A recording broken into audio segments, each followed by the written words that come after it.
Hey everyone, it's Kenton Becker, American Pacific Mortgage. I am here with a weekly video tip for you. So there's a product, a little known product that's out there for individuals who are looking to purchase a home, a manufactured home in a park. Now, most manufactured homes that you're going to find them in one of two places, either on their own land, which are sold as just regular real property, much like a single family residence. You can use down payment assistance, you can use FHA financing, conventional financing. It basically is just a regular home on its own piece of land. But then you may also find manufactured homes that are actually in a park. And when they're in a park, it's structured a little differently. The financing is different, and the way that you own that property is also a little different. Now let's talk about how that property is typically set up. When the manufactured home is in a park, you actually don't own the piece of land that home, that manufactured home, is sitting on. That land is still owned by the park. You are essentially renting that piece of land from the park. This is where you will see something called space rents, or it's also known as leased land. So you own the home itself, but you're paying rent to the park for the land that home is sitting on. Now those space rents can be sometimes $500–600. I've even seen them up to $1,000–1,200 before. So it is definitely a large expense that you must be aware of if you're looking to purchase a home, a manufactured home in a park. Now let's talk about the loan itself, because it is a little bit different. I would say it probably is most similar to a conventional loan. It does require you to have credit scores that are typically above 700. You also must put at minimum 10% down, and the debt to income ratios are usually going to cap off at around 40%. So overall, you have to be fairly well qualified to be able to purchase a manufactured home in a park. Now, once again, you are financing the home only. You're not financing any land. So generally, you can find a home price a little bit less. And this is what really drives a lot of homeowners into manufactured homes in a park, because they see the price for that property and they think, I might be able to afford that. You know, for example, when you see a $150,000 home that's on the market and everything you're seeing out there is $300,000 or $400,000, it kind of catches your attention.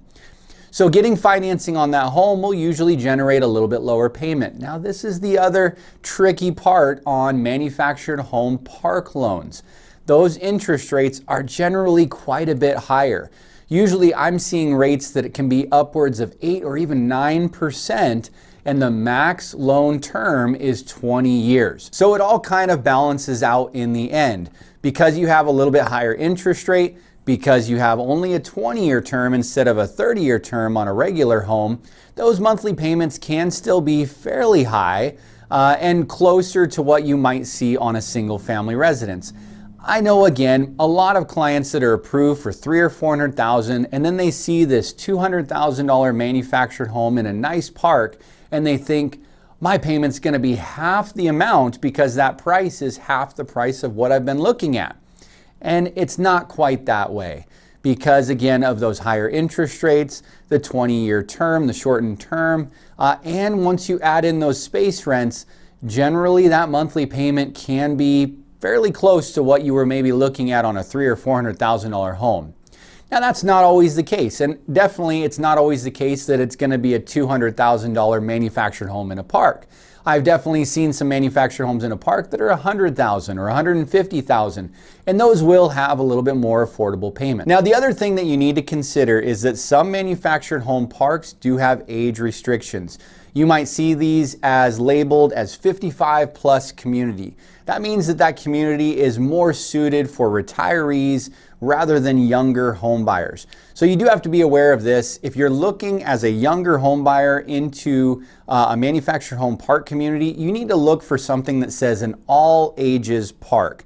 Those are generally going to be allowed for anyone of any age category to purchase within that community. So there you go. There's some information for you on manufactured home park communities.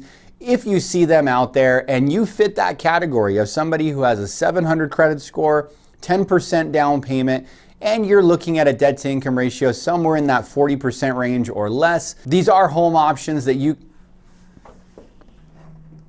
These are options that you could maybe look at or take advantage of if that's what you're looking for. If you do have any questions, reach out to me. Talk to you about some of the pros and cons of purchasing a home like this. See if it would be a good fit for you. Thanks so much for joining me this week. Have a great week.